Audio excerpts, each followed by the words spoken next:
The DAZN boxing show is on the road and we're way out Mexico way for the weekend preview.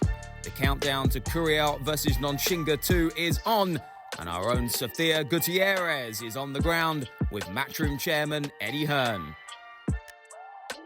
We're here in beautiful Oaxaca, Mexico, as we get ready for the rematch between Adrian Curiel and Sivenathi Nontshinga. Now, Eddie, I know you just got here this morning, but tell me about your first impressions of Oaxaca so far. Stunning place. I mean, we've been all over Mexico with these DAZN shows. Of course, Tijuana, Culiacan, Mexico City, Hermosillo, Cancun last time, and now here in Oaxaca. Incredible, beautiful place.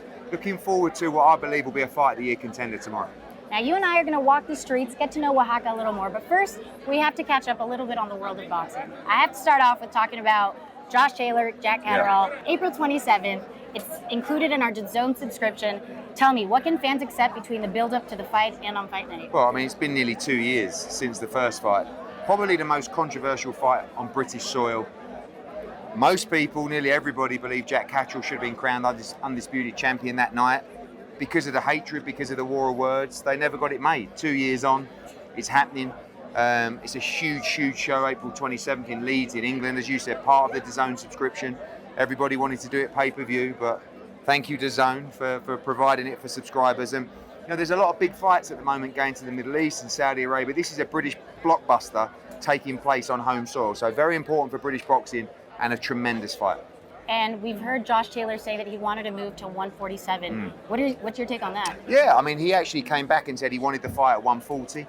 I think he feels like if he's got enough time, that is still his weight class. We were willing to fight at a catch weight, but Josh requested it at 140, so back where they belong, and a level playing field ready for April 27th.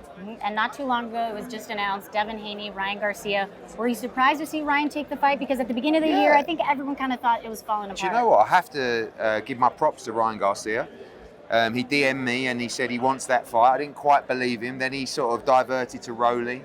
Then he came back to Devin and he messaged me again. He said, I'm ready. And, you know, Oscar De La Hoya and Bill Haney, everybody got it together. And, you know, Bill done a great job with Oscar, and I'll be there to support. Press conference coming up. I think it's the perfect fight for Devin Haney, the perfect fight for DAZN. That schedule's getting absolutely packed now, and you know, I think Devin calls himself rightfully so as the new face of boxing, and that's a mega fight just 1 week before Catterall Taylor.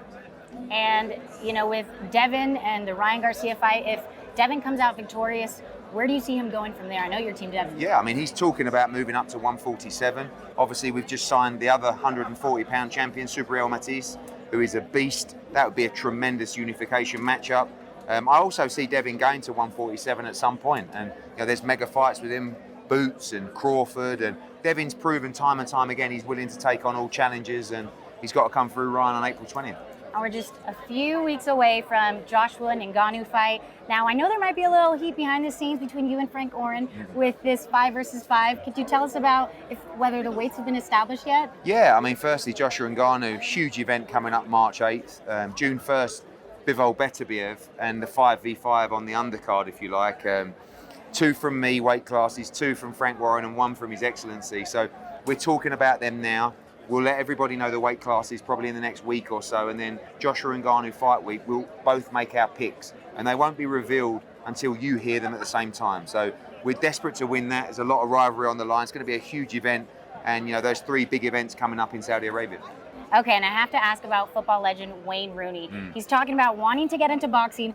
Would you help him set up his debut fight? Listen, what do you think about I've spoken to Wayne about it before after a couple of glasses of red wine.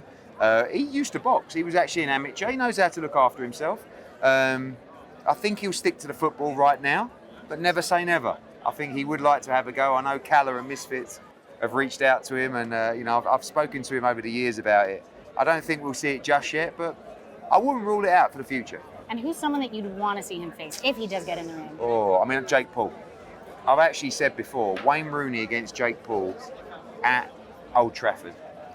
It's a huge event, and I'll back Wayne Rooney to win it. All right, well, thank you, Eddie. And don't forget to join us live on Friday night on DAZN as we get ready for the rematch between Adrian Curiel and Sivenathi Nontshinga on DAZN. After a sensational upset in their first meeting last year, this rematch promises to be a cracker. And earlier, both fighters shared their thoughts ahead of the second showdown. Now, this is your first title defense. You're fighting on home soil. Talk to me about that excitement that comes with it, because I know you're from Mexico City, which is not far from here. Sí, claro que sí. Yes, of course, yeah, it's great to be here. It's an opportunity to defend my title. You know, we've trained as champions, but we will go into the fight with that challenger mentality. You know, so I'm delighted to defend my title on home soil. You know, and I'm looking forward to defending it on Friday night. First of all, greetings to you all. You all look handsome and beautiful today. Frank, my brother, champion. My title looks good in you. It feels great to be here, you know. It's been a long time coming. I've been working so hard, you know. And I promise to grab this opportunity with both of my hands, you know. And yeah, it's such a great atmosphere, you know. I've met such kind people, you know. So yeah, I'm looking forward to Friday night. Adrian, we know it was a knockout. How are you going to prove to people on Friday that knockout wasn't just a lucky shot? No, claro que no fue un golpe de suerte. It was not a lucky shot. It was not a lucky knockout. What I've seen, I've been watching various interviews that he's been giving recently. He says, I'm not a big puncher, that I'm an easy fighter. But he'll see on the 16th, on Friday, you know, that what we say in Mexico here is people need to back up what they say. Back up the words that come out of their mouth, and we'll see on Friday if that's true. Sive, looking back at that fight, I know you're looking to avenge that loss. What are you going to be doing on Friday to show people that you are the special one? You know, to be honest, I've trained, you know, I've worked so hard. You know, it's not the first time preparing for a title fight, you know. I've been a champion before, and I promise everybody that once again I'll prevail. Once I step inside the ring, I'll prevail, you know. I've learned from my mistakes, you know, but I'm here to fix them again, you know. And I believe that falling down is part of life, but getting back up is living. So yeah, once again, I'll become the champion. Now, Frank, I know you saw the first fight, so you're going from Monaco to Mexico. What can we expect to see from these two on Friday? I can't wait for this main event. I think it could possibly be one of the best fights Oaxaca will ever see. You know, the first time in Monaco, Adrian surprised a lot of people. I don't think a lot of people believed he had the power to do what he did. And, you know, Sivy's here to change that story. You know, I was at Sivy's fight when he won the world title in Mexico. It was probably the best fight I've ever seen in my life. Back and forth, 12 rounds. And, you know, we've been lucky enough to travel the world and see some amazing fights, but that was quite amazing. I think if he can recreate that performance and Adrian can do what he did in Monaco, like I say, we're in for one of the best fights I think we'll ever see. This will be the greatest atmosphere you have ever witnessed in a boxing ring. Here we go. Gutierrez. A blistering knockout. Tremendous action. A real deal strikes again. The knockdown was big. Zepeda absolutely relentless. What a shot. That's a money punch, clean and effective. This is a championship fight.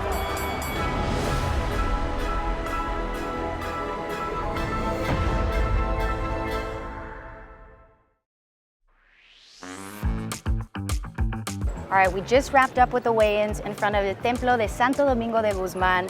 Fighters are ready to go for Friday night. Fights happening on DAZN, and I'm delighted to be here with Matchroom Chairman Eddie Hearn. Eddie, we're going to talk about the card and, of course, the beautiful city of Oaxaca. Amazing. So we have to talk about the main event. Yeah. I know you were there for the first fight, ringside. What did you think when Curiel made that knockout?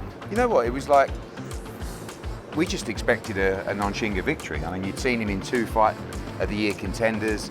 All the talk was about unifications, all the talk was about undisputed.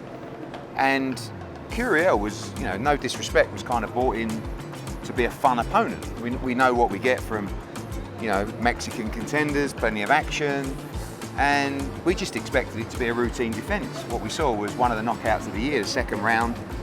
And it was just a hammer blow for Nontshinga, who, again, was kind of overlooking Curiel. Now, he obviously takes him a lot more seriously, but now, of course, Curiel's confidence is through the roof, and he's looking now to win again on Friday and then beat the other champions as well. And, you know, taking place in a venue like Casino de Monte Carlo, how is that different than other venues that you've been to? It's really unique. You know, everybody's in tuxedos and ball gowns, and it's quite quiet. It only holds about 300 people. And sometimes, you know, when you're warming up, when you walk to the ring, you're not quite as sharp as you would be when you're in an arena or where there's a lot of noise. So I think this time Nontshinga will be really switched on. But Curiel is now defending his world title in front of his people. So, you know, I make him the favourite, really. I think anyone that knocks someone out and then has a rematch should automatically be the favourite. But Nontshinga will have the bit between his teeth, ready to fight. Yeah, from Monaco to Mexico, what can you tell us about this rematch? What can we expect to see? I think we expect a great fight. I mean, 2 rounds last time. I think this might go very, very deep. Nontshinga gave us a Fight of the Year contender last time he was in Mexico. It was an incredible fight that went backwards and forwards. I think we're going to get another classic on Friday night, I really do. Nontshinga wants his belts back so badly. The whole of South Africa's tuned in. But now Mexico has another potential superstar in Adrian Curiel. That's right, and we have to talk about the rest of the card. Our co-main event, Mauricio Lara, back in the ring. He's been from box office to box office, and he's only 25 years old. Yeah. What does the future hold for Mauricio? Yeah, I think sometimes you see it quite a lot with sort of young Mexican fighters that make a name for himself, get those big opportunities, win, start to make money, and just lose a little bit of focus. For Mauricio, obviously, he beat Josh Warrington, then beat Lee Wood for the world title, and I feel like he just took his foot off the gas a little bit, and I think paid the price, lost his belt, missed weight on the scales, and now looks in great shape, ready to make a new run, either at 130 or 126 pounds. And of course, we have to talk about Federico Pacheco Jr. and Cristec Bazaldua. What do these fights in Mexico do for them? Getting out of their comfort zone and coming to Mexico to fight? Yeah, I think whenever you fight on the road, it's very important for your development. I think Cristec Bazaldua looked fantastic last time out. It was a great performance. Federico still learning. Both guys very, very young. But, you know, you want to build the fan base in Mexico as well. You've got Federico, he's a heavyweight who can punch. He's very fun. You know, he says I heard him talk kind of likens himself to Andy Ruiz. And Cristec is obviously, you know, from the same area as Diego Pacheco. He has huge fan base there as well. And these young fighters, just about development, you know, keeping them busy, making sure they can learn in and out of the ring. And every time they get on a plane or travel to fights, it's a big learning experience. Now, I have to ask you, when you first started following your father's footsteps in promoting these big boxing events, would you ever have imagined being in a city like this? No, I mean, you know, we had a global vision for the sport. It's something that my dad never did, really. And when we did the big deal with DAZN in America, that was incredible for the business. But I just wanted to really take the sport far and wide. No other promotional company was doing it. Obviously, it's so much easier to do it in a country that is just synonymous with boxing, that really has it in its blood. And obviously, through working with Canelo Alvarez, that built Matchroom and my own sort of profile with Mexican fight fans. So they know who we are, they know who I am, and we're bringing them great fight nights consistently in Mexico, and it's so good to go across the country.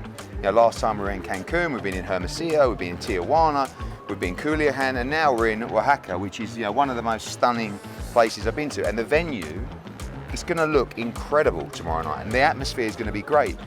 And you know, we have a lot of shows, but I always make sure I come to the Mexican ones because it almost feels like being in the UK with the passion they have for boxing. Yeah, these Mexico series have really been a hit for Matchroom. What sets them apart from other Matchroom shows? Just because I think these young fighters have massive opportunities on a global stage to change their lives. So they give it everything. And this is, again, synonymous with the Mexican spirit as well. You know, very well-educated fight fans. They know their boxing. They love to come and support from a young age to an old age. It's throughout the household. And every time Mexican fighters get an opportunity, whether it's here on Matchroom Boxing Mexico shows or in America or in the UK, they come to fight, and we love watching them. Yeah, and I know you just got here this morning, but I have to ask you, what are your first impressions of Oaxaca so far? Absolutely stunning. I mean, you know, it's very different to anything we've experienced before in Mexico. And when I got on the plane in London, there was a lot of Brits coming here. So looking forward to tomorrow, experiencing a little bit more, getting the fight done tomorrow night, and then Saturday, spending the day here before we head back. But absolutely stunning place. An incredible venue, going to be open air. I know the fighters are ready. And before we go and have a little taste of Oaxaca, I have to ask you, what are your predictions for this Friday? I'm going to go for,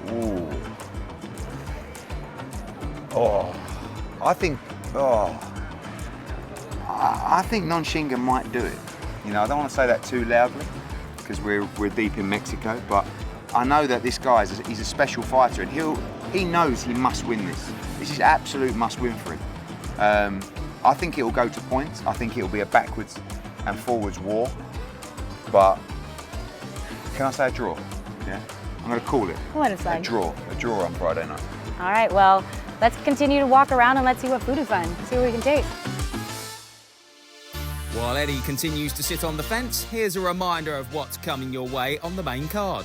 We start with Sergio Sanchez against Dennis Contreras. The WBC Continental Americas Super Bantamweight title is up for grabs when Arturo Cardenas faces Ernesto Garcia. Our co-main is between Maurizio Lara and Daniel Lugo. Then the main event sees Adrian Curiel and Sivenathi Nontshinga clash with the IBF light flyweight strap on the line. The countdown is nearly over then. Join the DAZN team from 8 p.m. Eastern on Friday night, 1 a.m. Saturday morning for those watching in the UK and Ireland for what's sure to be a cracking card in Ruhaka. Let's see how you do under pressure. Let's see how you do under pressure. A moment can live on forever.